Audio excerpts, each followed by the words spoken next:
नमस्कार, मैं हूं मयंक सक्सेना। स्वागत है आपका इंडिया न्यूज़ 28 में। आइए बात करते हैं इस वक्त की बड़ी खबर की।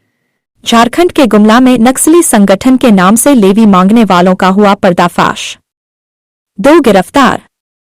गुमला के डुमरी 2 जनवरी 2025 संध्या 7:30 पर कांड के वादी राजेश कुमार केशरी द्वारा दिए गए आवेदन पर एक नया मामला दर्ज किया गया। वादी के मोबाइल नंबर पर पीएलएफआई संगठन के परमेश्वर गोप के नाम से लेवी की मांग की गई थी।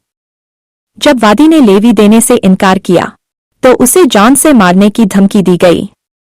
इस मामले की गंभीरता को देखते हुए अनुमंडल पुलिस पदाधिकारी चैनपुर ने छापामारी दल का गठन किया। अनुसंधान के दौरान हेमंत गुप्ता नामक आरोपी को पूछताछ के लिए थाने लाया गया, जिसने अपना अपराध स्वीकार किया।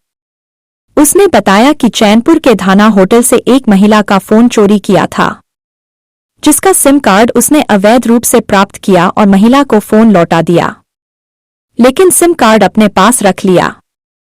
आरोपी ने बताया कि वर्ष 2020 में जेल में राम अवतार साहू से उसकी मुलाकात हुई थी।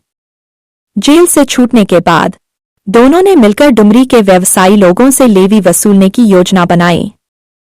2 जनवरी 2025 को गुमला थाना के टॉवर चौक के पास मिले और नागफेनी की ओर जाकर राजेश केशरी, संदीप गुप्ता और जुन उराव से लेवी की मांग की गई।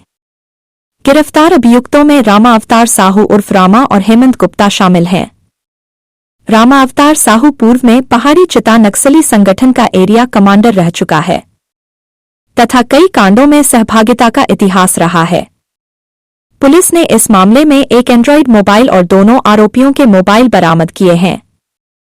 छापामारी दल में थाना प्रभारी अनुज कुमार, पुलिस निरीक्षक मनोज कुमार और एसएसबी के सशस्त्र बल शामिल थे।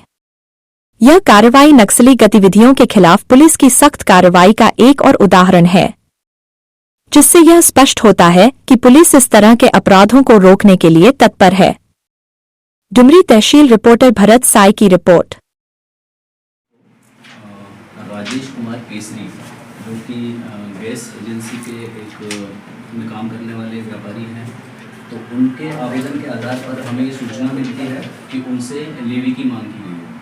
जब आगे पूछताछ की गई तो इसमें पता चला कि पीएलएफआई के परमेश्वर गोप के नाम से ये लेवी की मांग की गई है और इसमें जो लेवी की मांग की गई इसमें ही मेरे द्वारा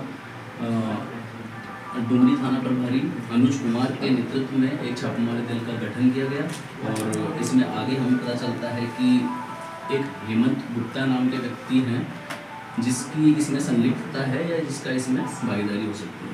तो पूछताछ के क्रम में कल उनको शाम को लगभग 7 बजे के आसपास थाना बुलाया गया और जब उनसे पूछताछ की गई तो उन्होंने बताया कि उनके पास में एक फर्जी सिम है और एक मोबाइल भी था, जिसको उन्होंने वापस महिला को एक को लौटा दिया और लेकिन वो फर्जी सिम को उन्होंने वहाँ पर नहीं लौटाया और उसी फर्जी सिम से ये कॉल किया गया था जो लेवी मांगने के लिए किया था।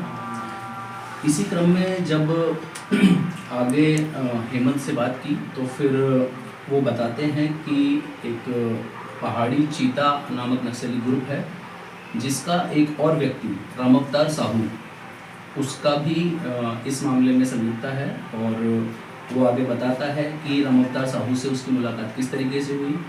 तो जब हेमंत कुमार पिछली बार एक मामले में जेल में था, उसी समय इसकी मुलाकात राम अवतार साहू से होती है और दोनों व्यक्ति वहीं जेल में रहते हैं और उसके बाद में जब वापस मिलते हैं तो अपना ये प्लान करते हैं कि अलग अलग लोगों से जो भी पैसे वाले हैं, बिजनेसमैन हैं, व्यापारी हैं, उनसे लेवी की मांग की जाएगी और हम ऐसे इसको एग्जीक्यूट करेंगे।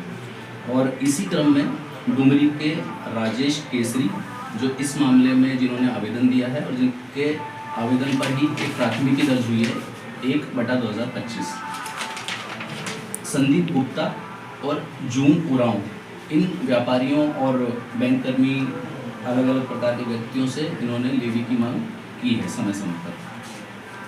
अब इसमें मैं बता दूं कि राम अवतार साहू जो दूसरा व्यक्ति है और जो गिरफ्तार हुआ है उस पर अलग अलग प्रकार के, जिसमें मर्डर जैसे संगीन अपराध भी शामिल है, कुल 18 और अधिक मामले, अभी तक 18 मामले हमारे सामने आ चुके हैं और भी अधिक मामले इसमें भी खुलने की संभावना है। तो ये इस प्रकार से पूर्व में भी आपराधिक इतिहास वाले व्यक्ति रहा है और लेवी की मांग कर रहा था। तो इसी तरीके से इन दोनों का हमने कन्फेशनल स्टेटमेंट लिया और इन्हीं के कहने पर दोनों व्यक्तियों का मोबाइल फ़ोन हमने जब्त किया और रामेश्वर साहू के कन्फेशनल स्टेटमेंट के आधार पर नागफेमी से हमने एक और मोबाइल जो कि इस घटना में इस्तेमाल हुआ था उसको हमने टांगीनाथ से बरामद किया आज सुबह। तो ये वो 3 मोबाइल हैं जो आपके सामने हैं जो जब्त हुए इस केस में।